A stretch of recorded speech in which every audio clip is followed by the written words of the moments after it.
Welcome to the Operation Game Night podcast. I am not your host, Clay Gable, and I am here joined with my long lost brother in board games. He just got done fighting off a Roomba. Jared is here with us Oh, at long last. hey, what's going on, Clay?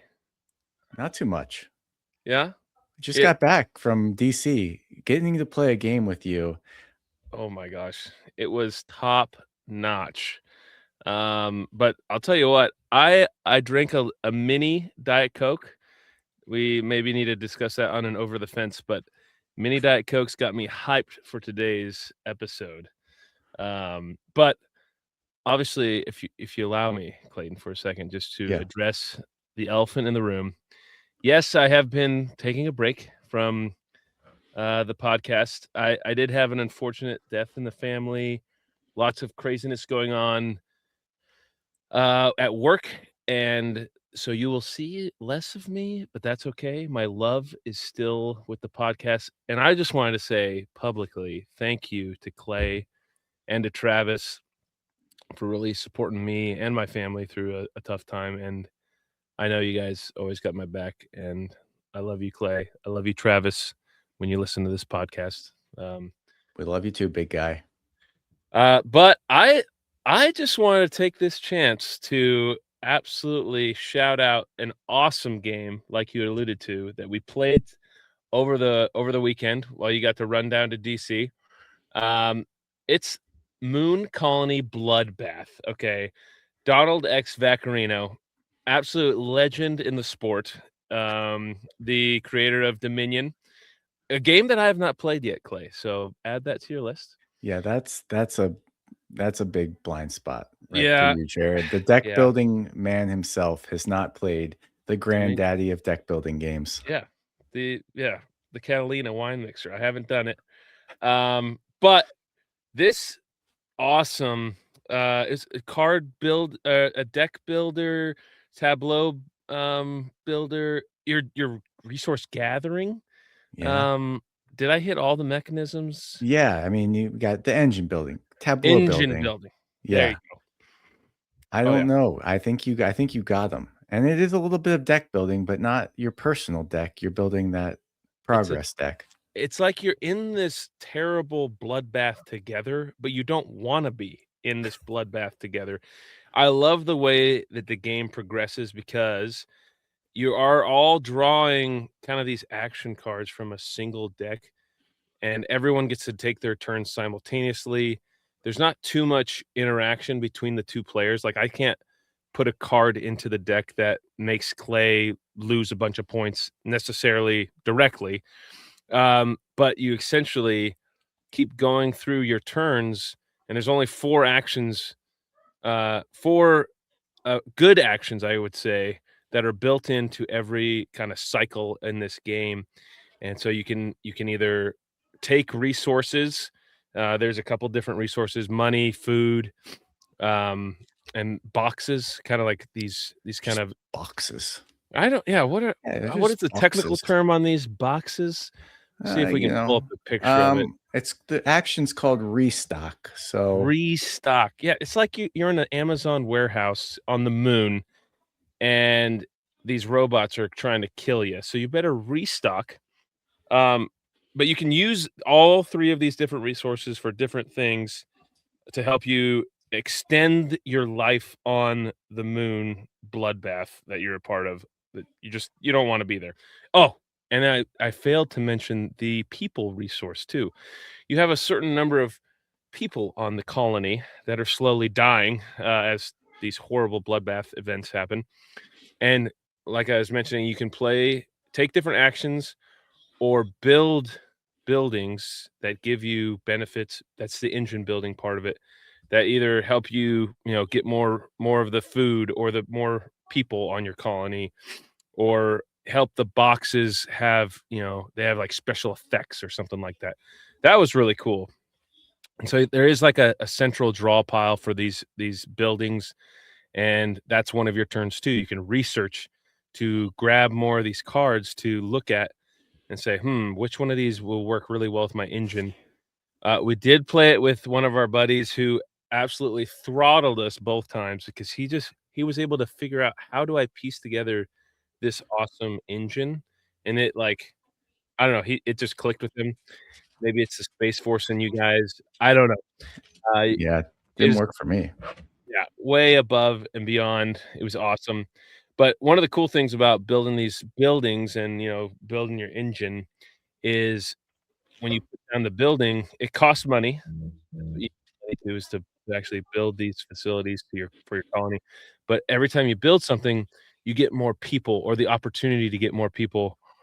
And so, like, you can put down maybe a card that doesn't really have a lot of benefits for your engine, but it just gives you a ton of people and maybe I should explain this a lot sooner, but the way the game ends is whoever runs out of people, that the first person that you're playing with, whoever runs out of people first, the game ends right then, and then the main important resource to have, which is essentially your victory points, I guess, is remaining people on your colony. So Clay's got up on the video a couple different, cards here, and each one has different corresponding costs and different corresponding how many people will be in that building that you build or, fuel cells, cargo bay, whatever. And the the cool mechanism too that I like about these facility cards is you can't really harvest those people until you absolutely have to. Like, you have those little chits for the people, and let's say a robot comes out of the play deck and it says everyone's gotta lose 5 people. Well, if you have 5 little people chits, you can lose those 5 people, no problem, but if you have not enough chits to do that, you can kinda, like, sacrifice your buildings. So your engine builds up, and then I think it kinda just there hits a climax point where robots are absolutely destroying everybody that are playing, and it slowly your engine, retrogrades, and the person who can make their engine last the longest, and keep people around the longest, you're gonna be the winner in this one. But Clay, what were you mentioning about the progress deck? I wanted to make sure we hit on that really good and make that clear for the listener. Yeah, so you touched on it a little bit, but the progress deck is like what drives the whole thing. Mhm. And like you said, at the beginning, it's seeded with fairly benign set of cards. You have 4 work cards, and the work cards let you do your actions. And then you have a couple twist cards. Those can be good or bad. Those aren't necessarily one way or the other. And then there's trouble cards in the progress deck. So the starting progress deck is like 6 or 8 cards maybe. And Yep. so each round you flip over these same cards and you go through it.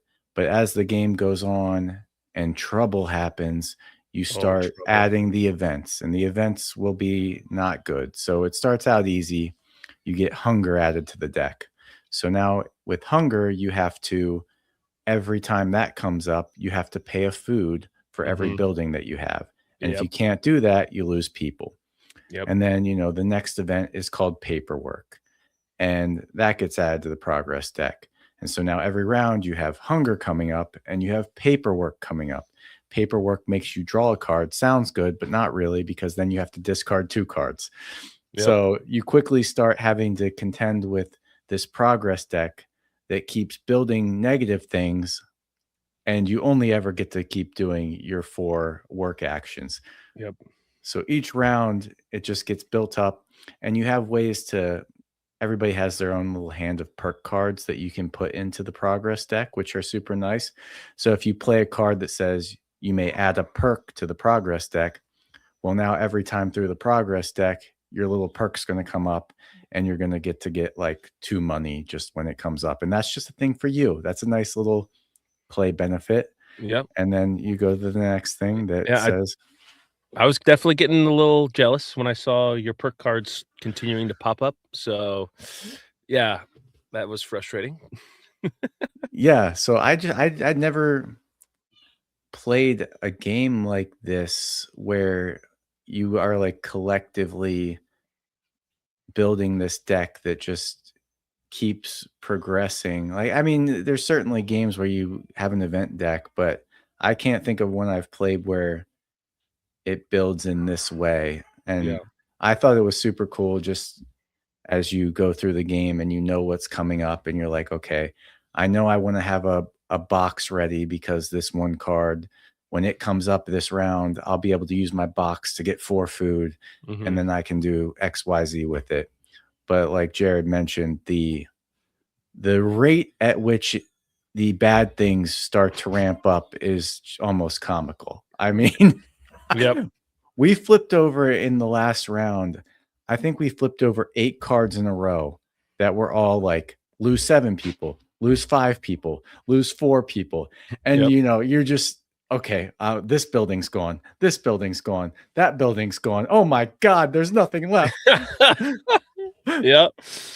Yeah, it was absolutely nuts. Yeah, and the worst part is, that once that progress deck goes all the way to 0, you just restart. You reshuffle all the hate and bad things, and here's some on the video. Here is some good event cards that go in there. You're adding robots. You're adding these like lose people.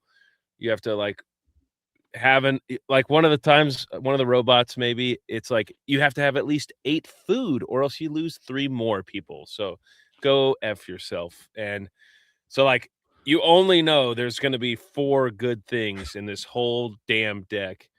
And as the game progresses and you reshuffle again, there's 20 cards and you still know there's only 4 good things. So you have to really build your engine quick and then, like I mentioned, make it last as long as you can. And don't take advice from me because I came in last, I think both times we played this thing. But I had a ton of fun. I like the decisions that you can make. You know, there are 5 simple decisions, and you can take the same action over and over again. Like I could just stock up on all the money to prepare for, building a building or whatever. But then you're losing, and then you're opening yourself up. You're vulnerable to other aspects of the game where, you're going to get whacked by not having enough food, or ultimately it's all about the people in the colony, making sure that stays high. Um, Really cool action too that I wanted to mention was like every time you build these buildings and build your engine, a lot of the cards will give you like an instant ability right when you build it. You get some cool action, and then the lingering effect is also really cool. Some of those and those when you build it, that initial action or like benefit, it actually f's up everybody. Like it's like add another robot or go to the next progress event or whatever.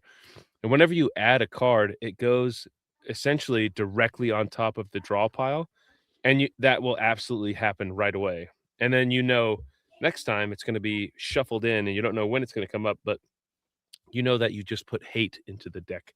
So Yeah. unless you're putting perk in, and perk is only really for yourself. So it's just fun. I liked it a lot. So A lot of fun. huge fan. Is this a certain game in a series of games, or is this the base game? What do we got going on here for this This is like a Bloodbath series? standalone. This is It's all its there own is. thing. This just Okay. came out all by itself to no parents. It's got no siblings. Yep. It is a standalone orphan game Yep. from the mind of Donald X. Vaccarino. And this is people that have listened to this show before know that I get lost in the sauce sometimes with tableau building and engine building because I hate keeping track of abilities, Yeah. like things that say, oh, every time you do this action, you get to do XYZ. When I do this action, I have 5 things I need to remember to do. Well, the great thing about this game was I never got that many things I could do before it all fell apart in front of me. And with the paperwork thrown in there, I never had that many cards in my hand that I had choices from. Like it just the way it cuts you off at the knees pretty quickly, Yep. it keeps it manageable for my taste. Yeah, and we learned it really quick. Like it's not that complex. You can run it back really quick as well. It's like the reload is super quick. And one last thing I was going to shout out is the art on this thing. It gives you the vibe of like 1950s, like the space is like, not high tech space. It's giving you aliens on the moon. What was that show? Like, I don't know. There's some good examples of the art in the video that we're showing, but it's like I like that they didn't try to go futuristic, or it's giving you old school space vibes, and that's what I like. I feel like I'm in a little sitcom from the 50s and 60s. Real big hair, bumpets and stuff. I don't know. I'm all about it. It's a good vibe. It's a nice vibe. The production and you know, the vibe of the game all come together really nicely. Yes. And I don't normally have fun playing these type of games. Like I find them engaging and they're interesting puzzles, but this just gets to be silly at some point. Like, you Yeah. can't even at some point you can't even take it seriously anymore because you're just getting absolutely slaughtered as a collective. And you're like, oh my God, look, Jared just had to sacrifice his kale farm over there Yeah. uh, to feed the robot. Yeah, I do like that. It's like you can't get necessarily too you can get competitive, but you can't get like mad at a certain person, or it's the deck that's happening to all of us. It's not just, one on one, but I was curious how does this play at 2? Because I think you played with Mary one-on-one, right? Same. I mean, it was just good. The way, I mean, with the simultaneous actions, I think it'll play well at any player count. Yeah. And at two, it's just like a literal death match to see who dies Who goes out first. first? Yeah, who dies first. Yeah, you don't even need to count the people. It's like, Yeah, do you just have like any remaining? yeah.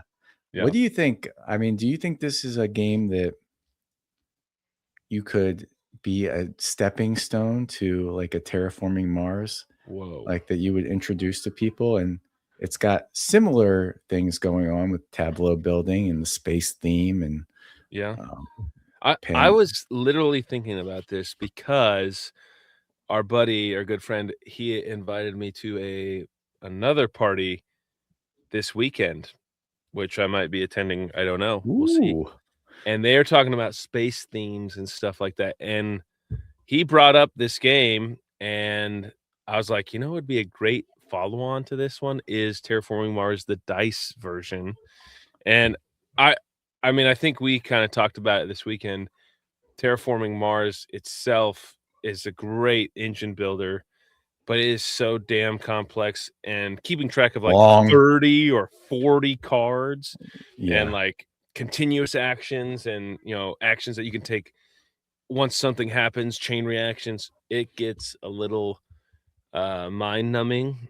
But the weight on this is so nice. And then going to maybe a Terraforming Mars Dice Edition where it's not as taxing on the brain, but it still gives you that engine building vibes, same theme kind of, you're going in space. So I think this is like a good, if you're having a space themed party, this could be maybe an intermediate or beginner game. You get to the table at the beginning of the night and yeah. then open up to something, maybe arcs, like a good hardcore boom. Oh You get man, something like that. I I loved it.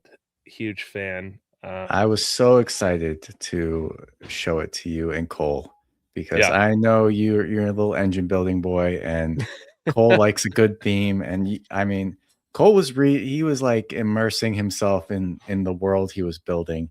Oh He yeah. was like, "Oh yes, I like that. I just put this kale farm here. This is a Yes. perfect kale farm for my colony." Right next to my oxygen farm, Yeah, it's yeah. He's symbiotic. arranging them like a city. Oh yeah. I mean, yeah, absolutely. All day. Dang, Jared. Well, it was freaking great to have you back on here for a quick Thank little you. debrief. Thank Yep. you for sharing your thoughts about this game. I mean, I could have done it, but I was like, you know what? I played this game with Jared. Can I get him to just come on and give us a little beautiful debrief about Moon Colony Bloodbath? And you did an amazing job. Not Oh. even rusty. Oh, I mean, I've been listening to Operation Game Night on while I've been, in the reserves, I guess you could call me, on my downtime. Yeah. they're keeping me strong. I'm really proud of what you guys have been able to do.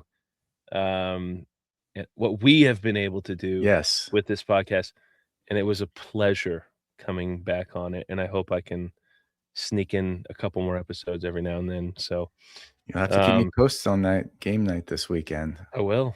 We might have to do a little debrief, a little over the fence, maybe something that kind of vibe. I don't know. Yeah. We'll stay in touch. We'll stay in touch. Yeah. Hit me up on Instagram. Yeah, I know where to find you. Did we do it though? I think we did it. I think we did it. Shoot. Well, for Operation Game Night, I've been Travis, and he's been and I've been Clay.